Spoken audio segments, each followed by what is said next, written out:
बहुत से आपके कार्यकर्ता भी और बहुत आपके चाहने वाले भी और विपक्षी भी हमेशा आप पर ये आरोप लगाते रहते हैं कि आप पार्टियों को बहुत बदलते हैं।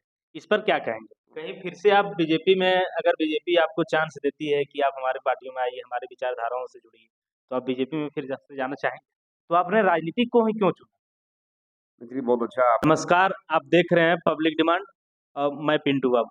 मैं एक ऐसे शख्सियत से आप लोगों को मिलाने आज जा रहा हूँ, जिन्होंने अपनी ईमानदारी के दम पर और मेहनत के दम पर इस पूरे समाज का उत्थान करने का प्रयास किया है। इनके किंग ऑफ मेकर कहे जाने वाले इनके पिताजी जगदीश प्रसाद कुशवाहा पूरे झारखंड में जब बीजेपी का कहीं एक झंडा नहीं लगता था, तब वो बीजेपी में सम्मिलित हुए और बीजेपी का पूरे झारखंड में परचम फहलाए और आज बीजेपी का यहाँ इतना वर्चस्व है। वो सिर्फ़ और सिर्फ़ जगदीश प्रसाद कुशवाहा के ही नेतृत्व में ये सब कुछ हो पाया। उनके नेतृत्व में उनके भाई रितलाल प्रसाद वर्मा कई बार कोडरमा विधानसभा लोकसभा के सांसद रहे, कई बार विधानसभा के विधायक भी रहे और यहाँ समूचा विकास किए।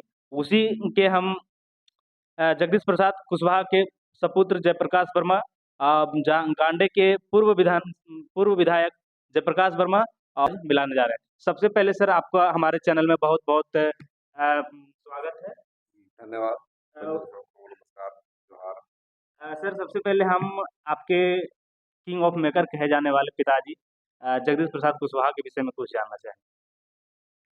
देखिए, मेरे पिताजी डॉक्टर प्रसाद कुशवाहा जी बहुत ही एक विराट व्यक्तित्व के धनी व्यक्ति रहे, जिन्होंने निचली इकाइयों के लोगों जो कभी आप अंग्रेजी में अगर कहें तो कहते हैं लोग डाउन ट्रोडन पीपल्स जो होते थे, तो वैसे लोगों के कल्याण के लिए, वैसे लोगों को मुख्यधारा में लाने के लिए उन्होंने बहुत संघर्ष किया। उनके मन में निचली इकाइयों के लोगों के जीवन को सँवारने की बहुत बड़ी ललक थी। समाज को प्रेरित करना, उसे ऊर्जा देना, उनके समस्याओं को अपनी समस्या समझना और समाधान का रास्ता निकालना, इसके लिए हर प्रकार का वो संघर्ष करते थे। वो आंदोलन करना पड़े आंदोलन, पुलिस से लड़ना पड़े पुलिस से लड़ाई करना, प्रशासन के सामने भिड़ जाना, उन उन लोगों के कल्याण के लिए, उनको अपलिफ्ट करने के लिए जो उस ज़माने में हमेशा शोषित होते थे, जिनका संपत्ति छीन लिया जाता था, ज़मीन छीन लिया जाता था, जिनके अधिकार छीन लिए जाते थे, जिन्हें बोलने नहीं दिया जाता था, लोग हमेशा वैसे लोगों को साइड ट्रैक में रखते थे कि तुम्हारी मजाल कैसे है कि तुम यहाँ बैठोगे, यहाँ बात करोगे। तो वैसे वर्ग के लिए बहुत संघर्ष किया और उनका ये संघर्ष का ये परिणाम निकला कि लोगों को जगाया। गिरिडीह जिला में प्रारंभ किया, गिरिडीह जिला से लेकर के हजारीबाग जिला, कोडरमा जिला, धनबाद जिला, देवघर जिला, इधर पूरे इलाकों में लोगों को जगाने का काम किया और लोगों के लोग कहते हैं ना कि बेजुबानों के जुबान, तो डॉक्टर जगदीश प्रसाद कुशवाहा बेजुबानों के जुबान थे। लोगों की ताकत थे, हिम्मत थे, मनोबल थे, शक्ति थे और लोगों के संरक्षक थे। सर हमने ये भी सुना है उनके विषय में कि वो उनके यहाँ तीनों टाइम का खाना पूरे लोगों का बनता था। हर दिन करीबन 1000 लोगों का ये खाना उनके यहाँ हमेशा बनता था। ये कहाँ तक सर? ये तो सारे लोग कहते हैं, आपने उसी बात को सुन के कहा, अच्छी बात है और सही में वो एक ऐसे व्यक्ति थे जिनके मन में भावना थी कि जो भी व्यक्ति हमसे मिलने आता है, हम सबसे पहले उसका हाल-चाल जानें, हम उसको पहले चाय, भोजन करावें, उसकी समस्या को सुनें, फिर समाधान करें। ये उनका एकदम डेली का दिनचर्या था। सर अब हम आपके ऊपर आते हैं। आप इतने बड़े समाज सेवी के पुत्र थे, किंग मेकर के पुत्र थे। आपको पास आपका जीवन सँवारने के लिए राजनीति को छोड़ के और भी बहुत सारे विकल्प थे। तो आपने राजनीति को ही क्यों चुना? जी, बहुत अच्छा आपका ये प्रश्न है और सही बात आपने पूछा। तो केवल जीवन सँवारना ही तो जीवन में बड़ा चीज़ नहीं है। जो हमने सीखा था इतने विराट व्यक्तित्व से कि अपने आप को जन सेवा में न्यौछावर कर देना। वो कभी भी अपने को तो कभी पद लेना नहीं चाहते थे, कभी भी एमपी, एमएलए बनना नहीं चाहते थे और उन्होंने कहा कि जनता की सेवा के लिए लोकसभा में जाना चाहिए, विधानसभा में जाना चाहिए। इसलिए उन्होंने अपने छोटे भाई लाल प्रसाद वर्मा जी को जिनको उन्होंने ही अपने परिश्रम से पढ़ाई-लिखाई भी कराया था।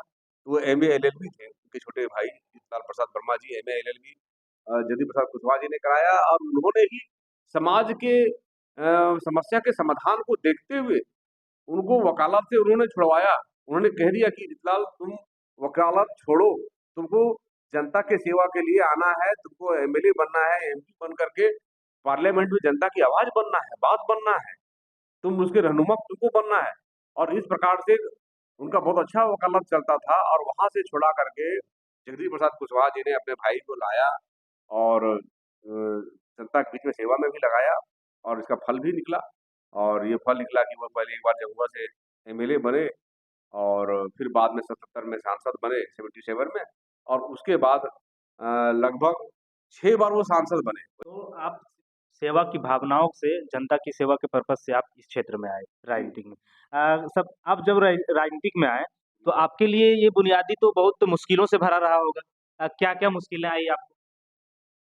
देखिए, ये जब ऐसा प्रश्न आप पूछ रहे हैं, तो हम तो जान ही रहे हैं कि बेबाक बोलने के लिए प्रसिद्ध हैं। हम कभी छिपते नहीं हैं, संकोच नहीं करते हैं।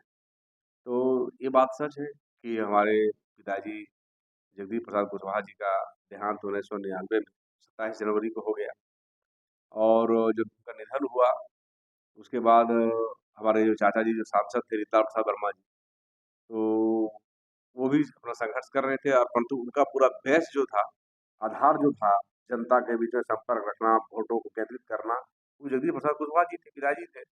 और उनके निधन के बाद मात्र एक ही चुनाव को इन्होंने सामना किया था, हमारे चाचा जी रीता प्रसाद वर्मा जी ने जिसका परिणाम अच्छा नहीं हुआ। 1999 में जो चुनाव हुए थे लोकसभा के, जनवरी में उनका देहांत हुआ और जनवरी में देहांत के कुछ ही दिन बाद 1999 में लोकसभा के चुनाव हुए थे।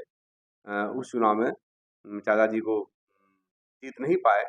उस वह चुनाव बहुत ही दुखद रहा और उसके बाद फिर चाचा जी का अगला चुनाव से पहले जो 2004 में जो चुनाव आने वाला था, उस चुनाव से पहले ही उनका देहांत हो गया। एक चुनाव वो लड़े, अपने बड़े भाई के नहीं रहने के बाद एक चुनाव लड़े।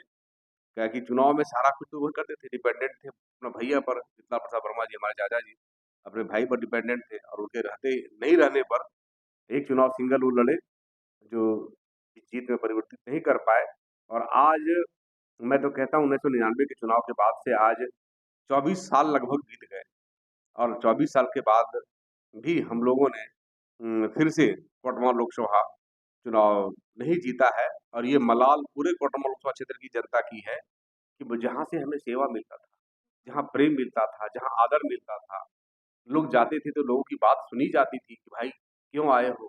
क्या समस्या है? और समस्या सुन कर के समाधान का रास्ता जिस परिवार ने दिया और जयप्रकाश वर्मा जी ने अपने 5 साल के जो कार्यकाल उनका विधानसभा का रहा, उसने भी ये साबित कर दिया है। तो आज जनता की माँग है, जो प्रश्न आप पूछ रहे थे, जानना चाहते थे कि हम लोग उस विषय को बीच में ही ब्रेक कर दिए थे कि कठिनाइयाँ आपको क्या आई? उसको हम लोग पूरा नहीं बोले थे, कठिनाइयाँ तो बहुत आई। जैसे दोनों का निधन हो गया, तो जो भी मानसिकता लोगों की रहती है, हम तो किसी की आलोचना करना नहीं चाहते हैं, परंतु अ, पूरे भारतीय जनता पार्टी और जनसंघ को खड़ा करने वाले जगदीश प्रसाद कुशवाहा, रीता प्रसाद वर्मा के परिवार के लोगों लोगों को भारतीय जनता पार्टी ने दरकिनार कर दिया। भारतीय जनता पार्टी ने साइड लाइन में ट्रैक में डाल दिया। हम लोगों को के बारे में ना तो सूद लेने वाले कोई थे, ना पूछने वाले थे, ना कुछ करने वाले थे। परंतु इस चीज़ को हमने महसूस किया कि जहाँ खड़ा किया गया नहीं कोई मदद करते हैं, तो हम लोगों ने खुद मेहनत प्रारंभ किया और मेहनत करने के क्रम में हम लोगों ने दल को भी बदला। जिस घर को हमारे पिताजी ने बनाया और वहाँ पर अगर आपको कोई तरजीह नहीं दे और आपको वहाँ से साइड करना चाहे, नज़रअंदाज कर दे, तो आप जनसेवक हैं, जनता की सेवा करना चाहते हैं, जनता की सेवा करने के लिए कोई न कोई राजनीतिक शक्तियाँ आपके पास हो, आपके पास कोई चेयर हो, तो आप सेवा करेंगे। तो इसीलिए हम लोगों ने भी अलग रास्ते अपनाए। हम लोग उस दौर में और राष्ट्रीय जनता दल में भी गए। मैं गया राष्ट्रीय जनता दल में भी गया, राष्ट्रीय जनता दल ने मुझे प्रत्याशी बनाया था। 2000 में बगोदर विधानसभा से मैं राष्ट्रीय जनता दल से प्रत्याशी बना था और अच्छा परफॉर्मेंस हुआ, शुरुआती चुनाव था।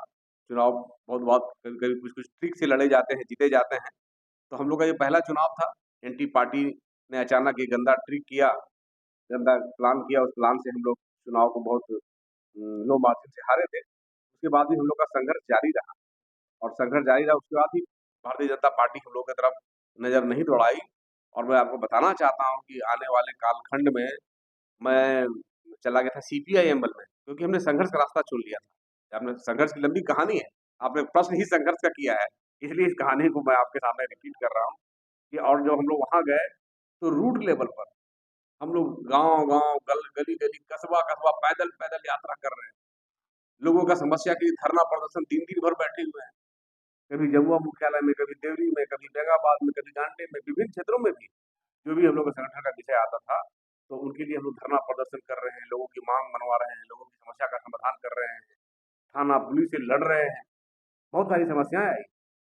हमारे दुश्मन लोगों ने हम लोगों पर एफआईआर भी किया, परंतु झूठे एफआईआर किए। बाद में न्यायालय ने उसे बताया कि झूठे झूठे मामले थे और फिर बाद में सब रफ़ा-दफ़ा हो गए, खत्म हुए। परंतु इस प्रकार के चीज़ों को भी हम लोग को सामना करना पड़ा। हमने लंबी-लंबी दूरियाँ साइकिल रैली निकाला, साइकिल रैली साइकिल से घूमे, पैदल घूमे। लोग तो यहाँ तक भी कहते थे, फिर ये जयप्रकाश वर्मा, जगदीश बाबू का लड़का, जो पंजाब विश्वविद्यालय चंडीगढ़ से पढ़ कर के आया है, ये तो सुकुमार है, ये सुकुमार बच्चा पैदल चल सकता है, ये नहीं कर सकता, ऐसा कर नहीं सकता है। और जो लोगों की जो सोच थी, उस सोच को मैंने झुठला दिया कि नहीं ये कर सकता है क्योंकि समाज सेवा के लिए इसने अपने जद्दोजहद पर बैठा लिया है कि हमको समाज सेवा में रहना है, जो भी रास्ते होंगे, जो भी कठिनाइयाँ होंगी, जो संघर्ष होगा मैं संघर्ष करूँगा। तो बहुत लंबे संघर्ष को हमारे देखते हुए और बाद में भारतीय जनता पार्टी के नेता रविंद्र कुमार राय जी को लगा कि जिस प्रकार से ये मेहनत कर रहे हैं सीपीआई एमएल में जयप्रकाश जी और इनका मेहनत वहाँ पर रंग लाएगा और ये पूरा जो जिला जो है सीपीआई एमएल मय हो जाएगा जैसा जगदीश प्रसाद कुशवाहा ने जनसंघ को खड़ा किया था, तो ये माहौल यहाँ बन रहा है। तो उस चीज़ को देखते हुए बाद में उन्होंने आग्रह किया कि आप अपने पिताजी के द्वारा बनाए हुए पार्टी में वापस आइए और हम फिर 2013 में भारतीय जनता पार्टी में वापस आए थे और फिर 2014 में भारतीय जनता पार्टी ने गंडे विधानसभा से प्रत्याशी बनाया और प्रत्याशी बनाया तो हम चुनाव जीते भी थे। अ, आपको जब आप संघर्ष करते थे, तो आपके मन में कभी इस तरह का भावना नहीं आता था कि हम इतने बड़े किंग मेकर के बेटे हैं, इतने बड़े सांसद के भतीजा हैं, उसके बाद भी हम छोटे-छोटे लोगों के साथ पैदल चलते हैं, साइकिल में रैलियाँ चलते हैं, तो कभी मन में इस तरह का ईर्ष्या भावना नहीं पैदा होती?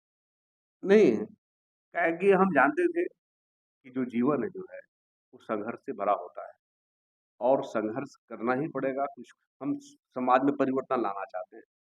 समाज के लोगों का जो अधिकार छीन लिया गया है, जो हक छीन लिया गया है, हम उसे देना चाहते हैं, तो ये तो बैठे-बैठाए तो हो नहीं सकता है। उसके लिए संघर्ष करना पड़ेगा, उसके लिए लड़ना पड़ेगा, दारोगा से लड़ना पड़ेगा, बीडीओ, सीओ से लड़ना पड़ेगा, डीसी, एसपी से लड़ना पड़ेगा।